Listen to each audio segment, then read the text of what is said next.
នេះជារឿងព្រាយបីសាច់បែបភ័យរន្ធត់និងមានបង្កប់នៅអាថ៌កំបាំងមួយដែលកើតឡើងនៅកាលដែលវាស្រែដាច់ស្រយាលរឿងស្រមោលនាងស្រស់ភូមិអូដំរីគឺជាភូមិមួយដែលស្ងប់ស្ងាត់ប៉ុន្តែឲ្យតែដល់រដូវវស្សាពេលយប់ឡើងគ្មានអ្នកភូមិណាម្នាក់ហ៊ានដើរកាត់វាស្រែទួលរកានោះឡើយមូលហេតុគឺដោយសារតែរឿងរ៉ាវដ៏រន្ធត់របស់នាងស្រស់កាលពី5ឆ្នាំមុននាងត្រូវបានគេប្រទះឃើញចងកសម្លាប់ខ្លួននៅលើមែកដើមរកាធំមួយស្ថិតនៅចំការដែលវាស្រែនោះទាំងមិនដឹងមូលហេតុ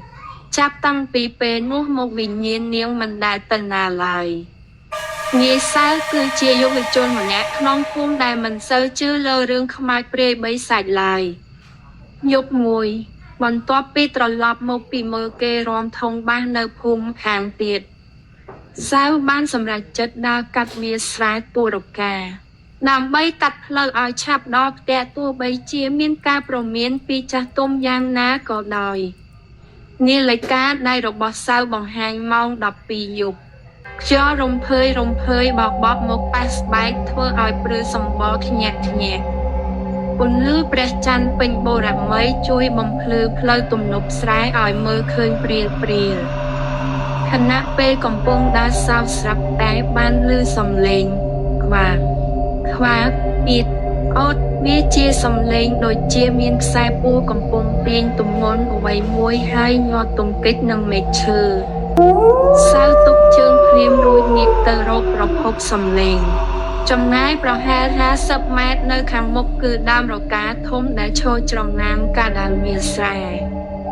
នៅក្រោមពន្លឺព្រះច័ន្ទសៅបានឃើញស្រមោលមនុស្សស្រីម្នាក់ពាក់អាវពណ៌សសក់វែងអន្លាយដល់ចង្កេះកំពុងតែយោលទៅយោលមកនៅលើអាកាស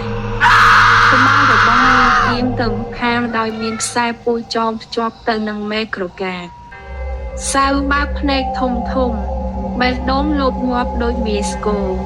គេចង់រត់ប៉ុន្តែជើងទាំងពីររហាក់ដូចជាត្រូវគេដំម្ដែកគោលជាប់នឹងដីដើមមិនរួចសូម្បីមួយជំហាន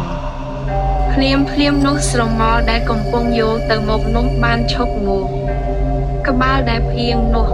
ស្រាប់តែបង្វិលមកចំទិសដៅរបស់សៅយឺតក្រឹបសំឡេងបាក់ឆ្អឹងក៏បានបន្លឺឡើងយ៉ាងច្បាស់កាលដែលឡើងភាពស្ងាត់ជ្រងំ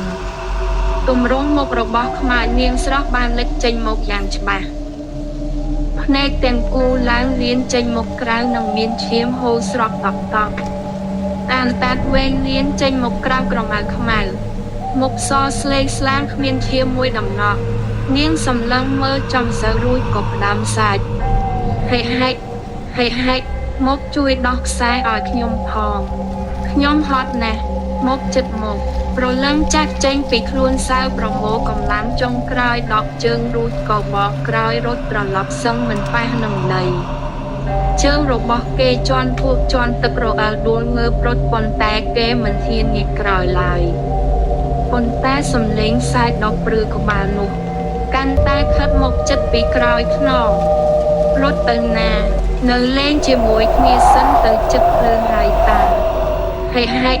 សៅងៀបមើលទៅក្រោយបន្តិចស្រាប់តែឃើញខ្មោចនាងស្រស់មិនមែនដើរតាមទេគឺនាងហោះអង្ដែតតាមខ្យល់ទាំងខ្សែពួរនៅជាប់នឹងកនៅឡើយហើយដៃទាំងពីររបស់នាងកំពុងលូកមកចាប់ករបស់គេសៅរត់ផងស្រែកជួយផងរហូតដល់ក្នុងភូមិពេលមកដល់របងវត្តក៏ស្រាប់តែមានសំឡេងមាន់រងាវបន្លឺឡើងព្រមទាំងពន្លឺថ្ងៃរះឡើងវិញ្ញាណខ្មោចចងកនោះក៏ស្រែកខ្លាំងរួចរលាយបាត់ទៅក្នុងអបកាដាវាលស្រែភ្លាមសៅត្រូវបានអ្នកភូមិប្រទះឃើញដេកសន្លប់នៅក្បែររបងវត្តបន្ទាប់ពីដឹងខ្លួននិងបានរៀបរាប់រឿងរ៉ាវគ្រប់យ៉ាងប្រាប់ចាស់ទុំម្ដាយឪពុករបស់សៅបានរៀបចំចង្ហាន់ទៅប្រគេនព្រះសង្ឃដើម្បីធ្វើបុណ្យឧទ្ទិសកុសលជូនដល់វិញ្ញាណក្ខន្ធនាងស្រស់ចាប់តាំងពីថ្ងៃនោះមកសៅមិនឡើយហ៊ានដើរកាត់វាស្រែនោះនៅពេលយប់ទៀតឡើយហើយរឿងរ៉ាវថ្មចងកាដាលវាស្រែគោរកា ក៏នៅតែជាចំណងជើងរឿងដ៏ព្រឺក្បាលប្រចាំភូមិរហូតមកដល់សព្វថ្ងៃ។